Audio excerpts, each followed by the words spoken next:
Assalamualaikum warahmatullahi wabarakatuh. Bismillah walhamdulillah.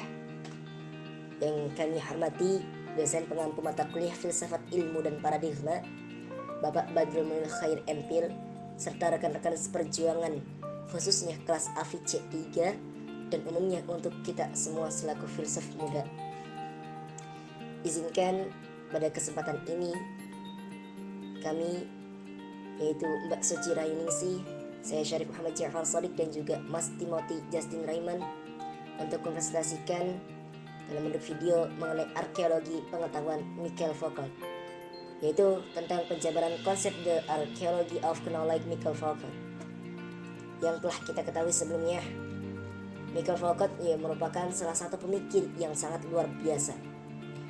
Pemikirannya tidak mengenal batas ilmu, yang mana hasil pemikirannya pun meliputi ilmu sejarah, filsafat, ilmu sosial dan juga ilmu politik. Bahkan keluarganya sendiri masuk ke dalam ranah medis.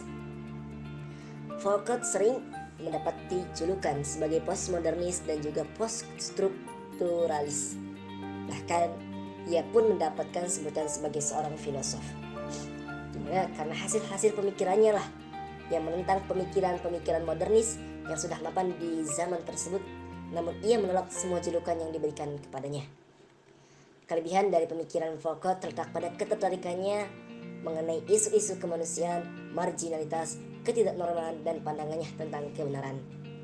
Baik, untuk lebih mendalam lagi, marilah kita bersama-sama tonton video ini untuk mengetahui tentang penjabaran konsep The Archaeology of Knowledge Michael Foucault.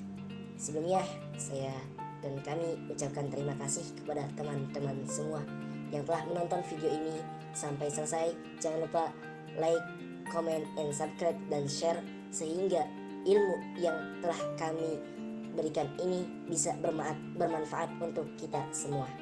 Amin ya rabbal alamin. Untuk selebihnya saya serahkan kepada Mas Timothy Justin Raymond yang akan membawakan materi pertama. Oke, memasuki pembahasan. Yang pertama kita menyinggung sedikit mengenai biografi Michael Foucault. Nah, perlu teman-teman ketahui ya, beliau ini merupakan seorang filsuf, sejarawan ide, ahli teori sosial juga, ahli bahasa serta kritikus sastra. Nah, menyinggung tentang biografi beliau ya, nama beliau itu Paul Michel Foucault, lahir di Prancis 15 Oktober 1926 dari pasangan Paul Foucault dan Annie Malapert. Nah, beliau ini salah satu aliran atau filsuf barat yang beraliran poststrukturalisme dan juga postmodernis. Nah, minat atau gagasan utama beliau itu pada epistemologi, filsafat politik, arkeologi, dan genealogi. Beliau juga termasuk salah satu filsuf yang sudah jelas ya, biasanya itu kan filsuf yang terkenal itu selalu dipengaruhi oleh filsuf-filsuf sebelumnya. Nah, begitu juga dengan Michel Foucault, bahwa dia itu dipengaruhi oleh Nietzsche, Immanuel Kant, dan juga Karl Marx dan beberapa filsuf lainnya. Nah, beliau itu wafat pada 25 Juni 1984 di Prancis.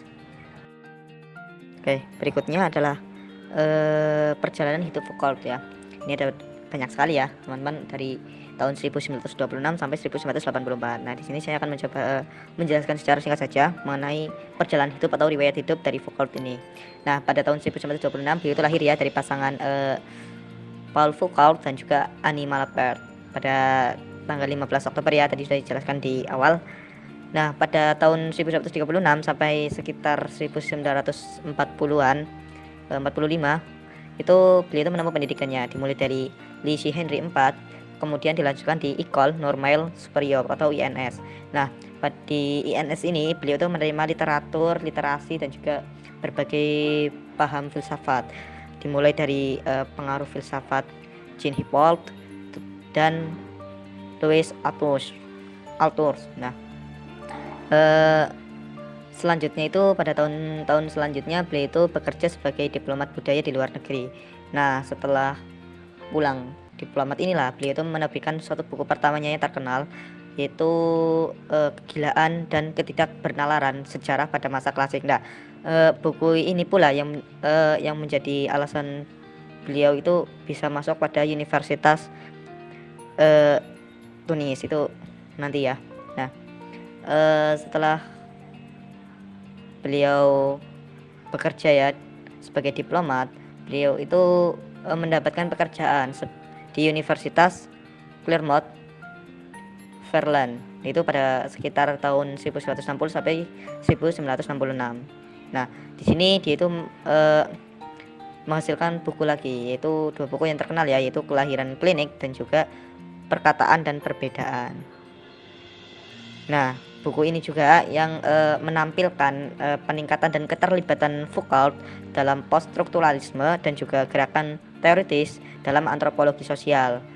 Nah, di mana ketiganya ini merupakan contoh teknik dari historiografi Foucault yang berkembang dan terkenal sebagai arkeologi yang kemudian membuat Foucault itu menjauhkan diri. Nah, pada usia 25 tahun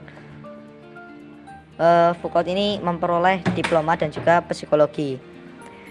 Beliau juga pernah bekerja di salah satu rumah sakit jiwa dan mengajar di salah satu universitas di Swedia.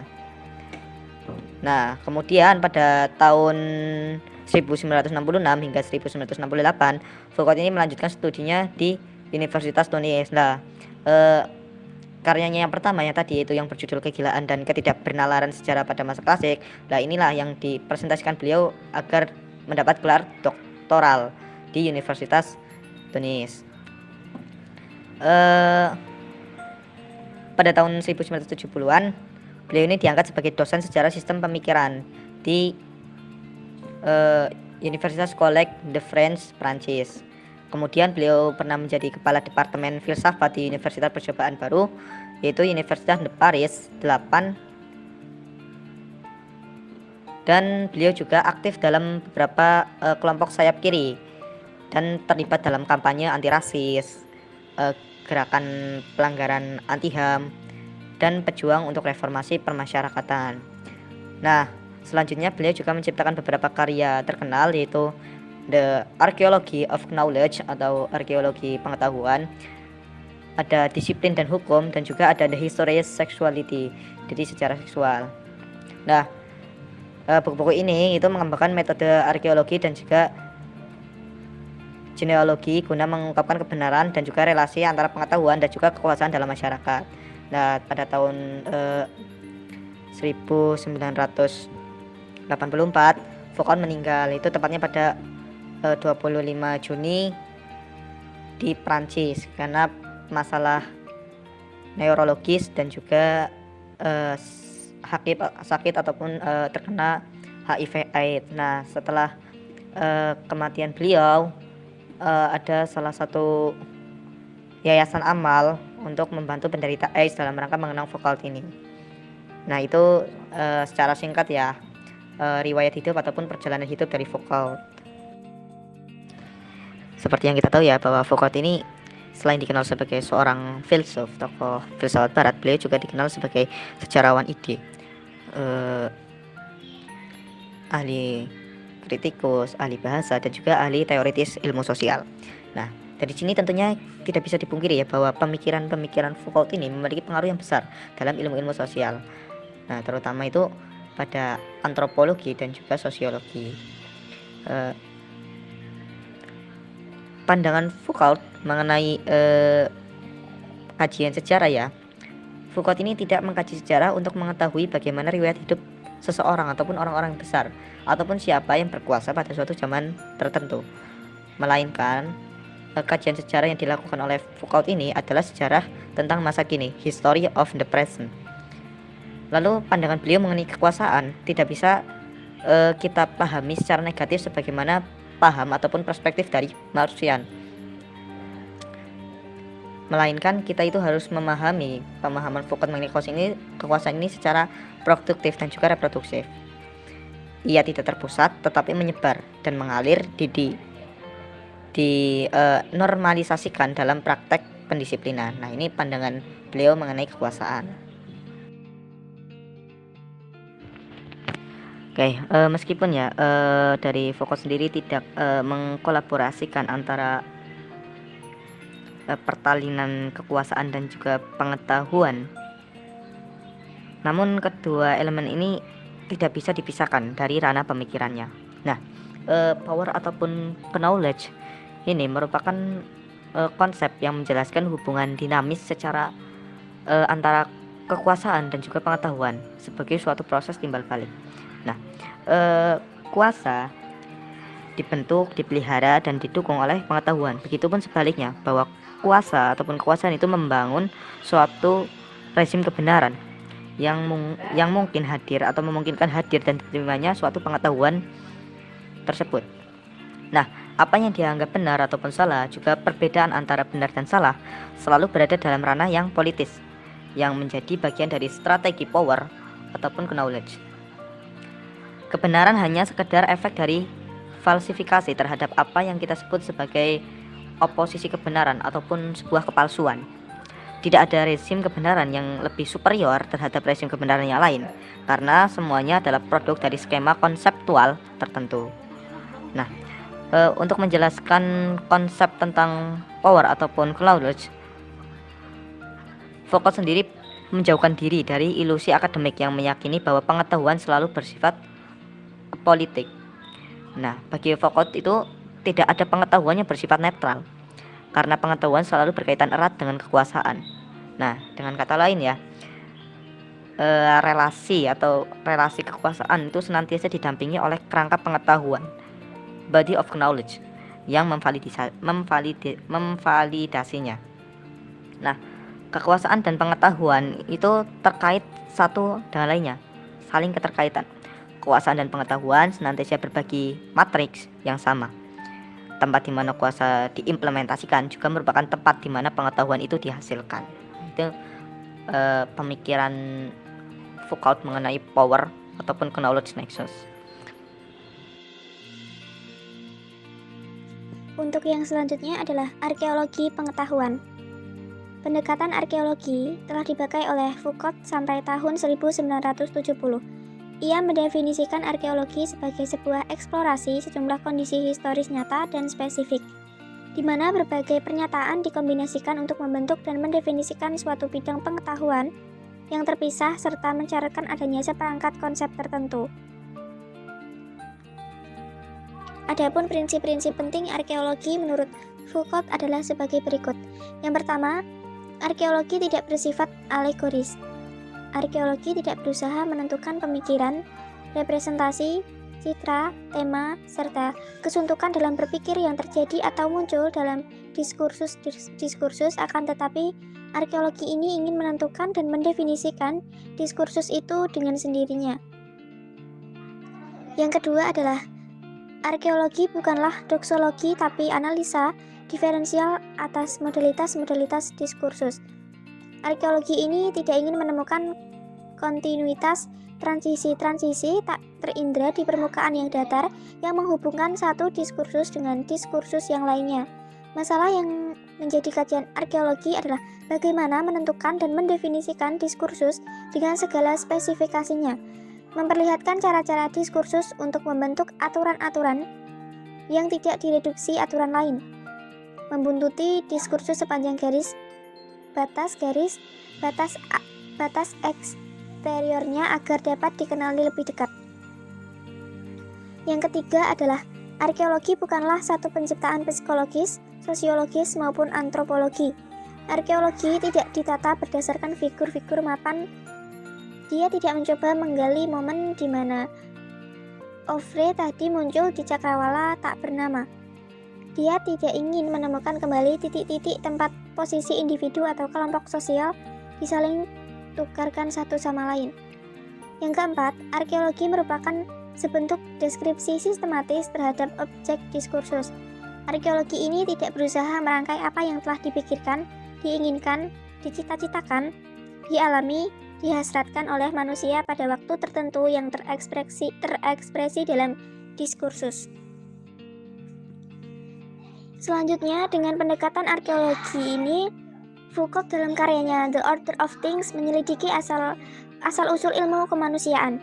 Ia membagi sejarah Eropa dalam 3 periode, yaitu Renaissance, Klasik, dan Modern.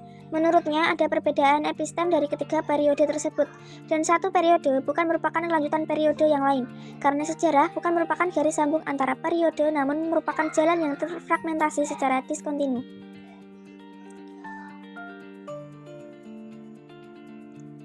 Membahas pengetahuan dalam arkeologinya, pengetahuan atau savoir itu sendiri menurut Foucault adalah apa-apa yang bisa diucapkan seseorang dalam suatu praktek diskursif dan tidak bisa dispesifikasikan oleh kenyataan tersebut.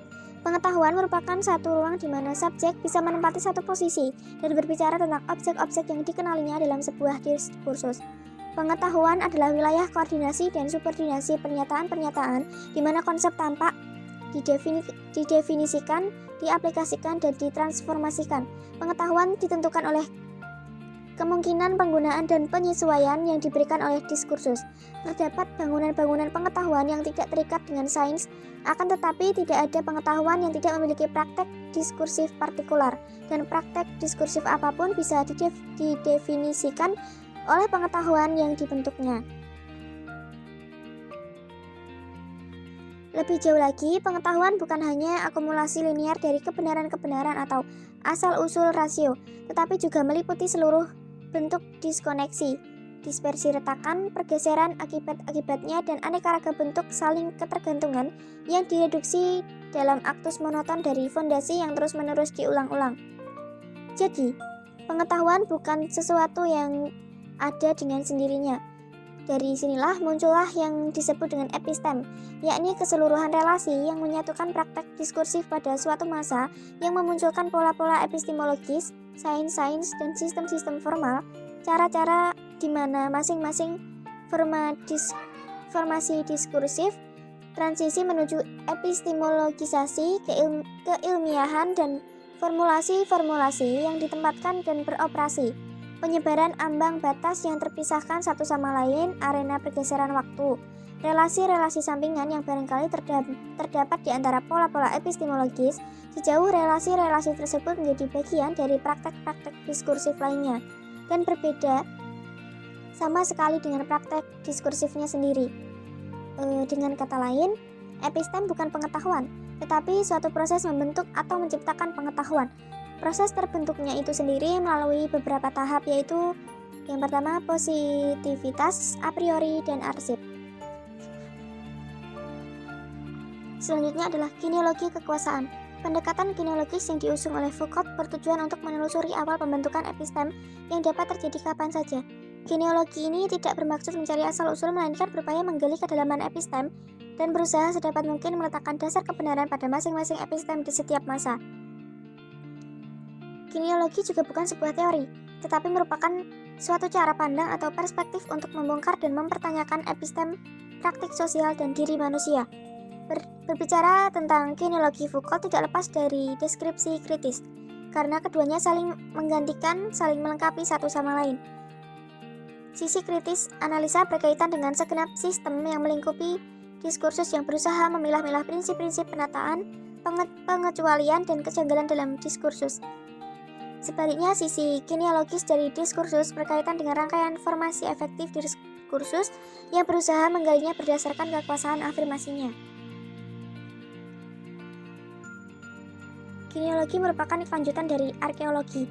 Kalau arkeologi ini lebih difokuskan untuk menyingkap suatu wilayah praktik diskursif, menemukan fakta diskontinuitas, genealogi merupakan usaha untuk mendeskripsikan sejarah epistem. Sejarah tentang asal-usul suatu pemikiran untuk menemukan titik tolak pemberangkatan tanpa menghubungkan dengan hakikat atau identitas yang hilang. Dengan ini, Foucault membuktikan bahwa sejarah selama ini adalah sejarah yang terdistorsi, bukan sejarah bahasa dan makna, tetapi sejarah relasi kekuasaan. Genealogi merupakan kelanjutan dari arkeologi. Nah, kalau arkeologi ini lebih difokuskan untuk menyingkap suatu wilayah praktik diskursif, menemukan fakta diskontinuitas, dan genealogi merupakan sebuah usaha untuk mendeskripsikan sejarah epistem, sejarah tentang asal-usul suatu pemikiran untuk menemukan titik tolak pemberangkatan tanpa menghubungkannya dengan hakikat ataupun identitas yang hilang. Bismillahirrahmanirrahim. Baik, di sini saya Syarif Ahmad Ja'far Shadiq akan melanjutkan presentasi dari Mbak Suci Rahayu-Ningsih, di mana tadi disebutkan sejarah tentang asal-usul suatu pemikiran untuk menemukan titik tolak pemberangkatan tanpa menghubungkannya dengan hakikat ataupun identitas yang hilang. Sehingga dapat kita simpulkan bahwasanya Foucault membuktikan bahwa sejarah selama ini adalah sejarah yang terdistorsi, yaitu bukan sejarah secara bahasa dan makna, tetapi sejarah secara relasi kekuasaan, di mana dalam konteks ini kekuasaan diartikan sebagai cara represif dan kadang-kala malah opresif, yakni adanya dominasi antara subjek dan objek kekuasaan. Sehingga selama ini Foucault memberikan pandangannya bahwasanya kekuasaanlah yang selama ini menjustifikasi sesuatu itu benar atau salah, di mana kebenaran merupakan hasil dari kekuasaan dan pengetahuan itu sendiri. Kekuasaan menghasilkan kebenaran yang subjektif. Karena melibatkan pengetahuan, maka kebenaran tersebut menjadi bersifat disipliner. Dari situ, Foucault ingin menyimpulkan bahwa setiap masyarakat memiliki politik kebenarannya sendiri-sendiri. Sedangkan dalam pengetahuan, Foucault memberikan pemahaman apapun bentuknya tidak pernah melampaui rezim kebenaran dan kekuasaannya sendiri pengetahuan tersebut, di mana setiap pengetahuan pasti terbentuk dan terikat dalam kondisi sosiohistoris yang konkret dalam kesementaraan dan tidak pernah mentransformasikan diri menjadi kebenaran objektif dan universal. Dengan demikian, menurut Foucault, dunia postmodern adalah sebuah dunia tanpa titik batas heterotopia. Tidak ada titik pusat yang mengontrol segala sesuatu, dan tidak ada standar umum yang dapat dipakai untuk mengukur, menilai, atau mengevaluasi konsep-konsep dan gaya hidup tertentu. Implementasinya yaitu berjuang menggantikan konsep universalitas modernisme dengan konsep multiversalitas, menerima dan mengakui adanya diversitas dalam masyarakat. Dari apa yang telah dipaparkan, dapat kita simpulkan bahwasanya pengetahuan menimbulkan efek kuasa atau menciptakan kekuasaan, sehingga kekuasaan mendorong munculnya pengetahuan.